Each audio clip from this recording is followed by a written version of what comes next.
When you're building an audience-centric and community-first business, you're delaying finding your business idea and building your product for as long as possible. First, you look into your market, you validate the existence of a budget, and zero in on this critical problem to which people need a solution.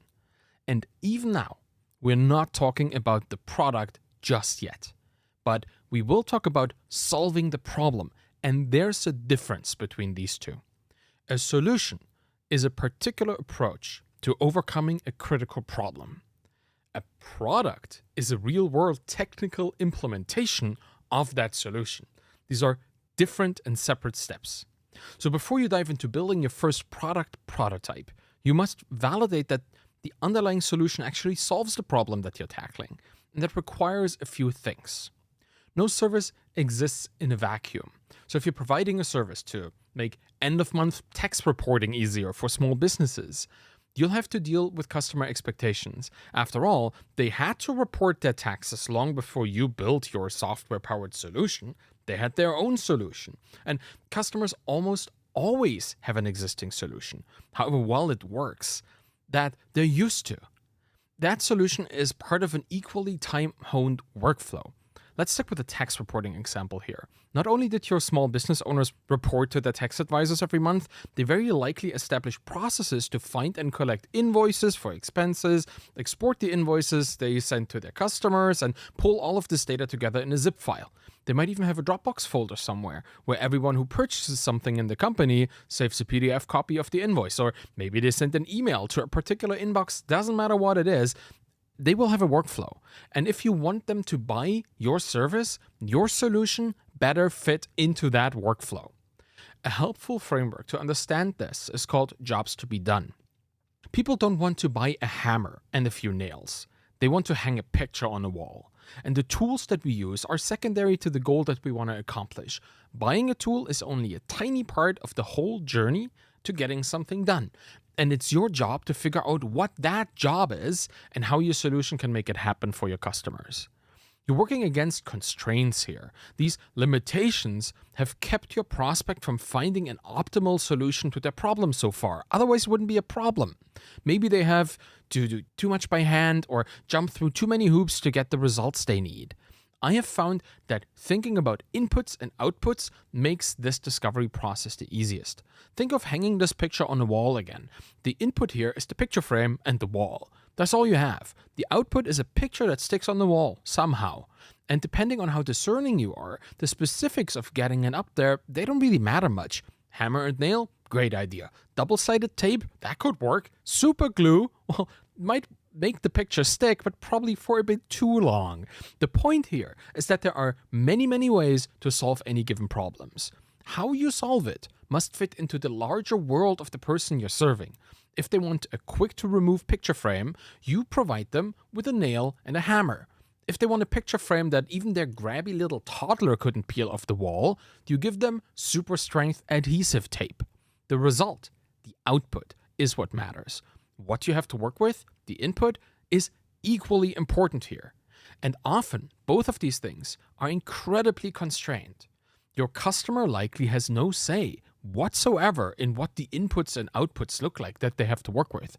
Let's say they have to file a weekly report to their boss showing this week's sales figures. The report has to be a PDF file with charts.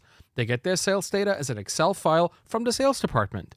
If your tool does not ingest Excel files and spit out PDF reports with charts, you won't help these people. Fortunately, SaaS founders worldwide have understood this to be a very common problem and solved it for you. Most commonly used data formats have open source libraries to use in your favorite programming language. And beyond that, services like Zapier offer thousands of different inputs and outputs to interact between data events and formats. They connect, they are glue software. Build a product that allows for easy integration of new formats in and out through intermediary services or good data abstractions. You'll be able to offer a broader range of inputs and outputs, thus increasing your compatibility with the constraints of your prospects. Remember, they have a hard time changing those. Integrations also allow you to build a calmer business. If you're not locked into any particular input or output format, any change to the best practices in an industry will be easy to adjust to. If they stop using a PDF file and they want HTML-based reports instead, no problem. Just tweak the integration. But if the only output format you offer is a PDF, you will have a bad time. Building these abstractions takes a bit more initial effort, but I highly recommend it.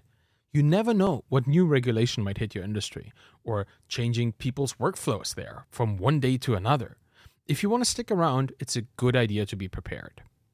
And most founders struggle to think about their solution without immediately implementing it as a product. This is particularly true for software as a service founders, as building software comes naturally to them and can be accomplished relatively quickly.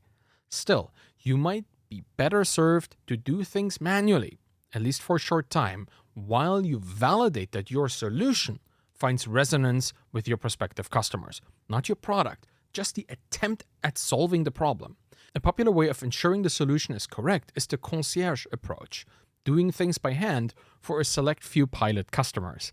This sounds incredibly tedious, but it actually comes with several benefits that just building a product would lack. First is you see similarities between customers. When you solve a common problem multiple times, you end up finding identical parts of the process that people use. And these are particularly prone to be automated by software. 2, you also see differences. While you may find similarities, you also discover which parts are not easily automated. Many SaaS founders make assumptions about the whole process that resonate with many, but not all potential customers. Figuring out the parts where customers have slightly different needs will dictate where your integrations and abstractions should happen. 3, you see friction mid-process. There are always these little surprises that happen during the execution of a task. If your customer has a job to be done that occasionally has to deal with interruptions and incomplete data, you might not always experience this with your first pilot customer. But by the time you're helping your 10th prospect, you'll see the bumps in the road from a mile away, and you can adjust your process to handle these things as soon as possible, further increasing the chance you can successfully automate it in your SaaS. 4 is you clear up misunderstandings. We all have assumptions when we start building a business. What problem we want to solve, for whom, and how we do it, well, it's an educated guess. But it remains a guess until we have first contact with our prospects. You thought they wanted to connect their Excel sheet directly into your SaaS? Nope. They actually want to download an Excel file and upload it into your interface. All that API work you planned to do would have been a tremendous waste of time. Good thing you checked. 5. You discover hidden requirements. Just like with invalidated assumptions, additional requirements pop up at points you did not expect. Yes, you now have to import an Excel file, but your customer gets their production data files from China, and the Excel file has a Chinese character set. That's something you need to support if you want to serve customers who produce in China. These little extra constraints quickly add up, and it takes a few customers to catch them all. And finally, you can sense quality expectations. You'll get an overall feeling for how fancy your customer expects your product to be. This is most easily understood while watching them solve their problem right now. If they have pen and paper to do calculations, your system doesn't need to have the most beautiful interface, particularly not at the early MVP stages. Something better than someone's scribbled math will do just fine. But if your solution is replacing a beautiful interface that just doesn't get the job done right, you will have to both create better results and at least match the interface elegance of the thing you're replacing. I recommend helping at least 5 customers with their problems before you go any further. The concierge approach is time intensive for sure, but you're better off learning about all the hiccups and trapdoors now than later when you're much more invested in the business. And maybe a note on compensation here. What you're doing here is essentially freelance work. You're doing the job that needs to be done, even if they have to hold your hand along the way. And that's effort, and depending on your runway, you can and probably should ask to be paid for that. It's supposed to be a win-win situation. They get their jobs done, and you get to conceptualize a process ready to be turned into a service that they can then use. So 3 wins, really. After you have created this repeatable process through concierge work, you're ready to get started with the step that most SaaS founders look forward to the most, building a product. Remember that all the learnings from your market analysis, your problem discovery, and solution validation inform the implementation of your product. Whatever initial idea you might have had, make sure it doesn't overrule all the things you have learned along the way.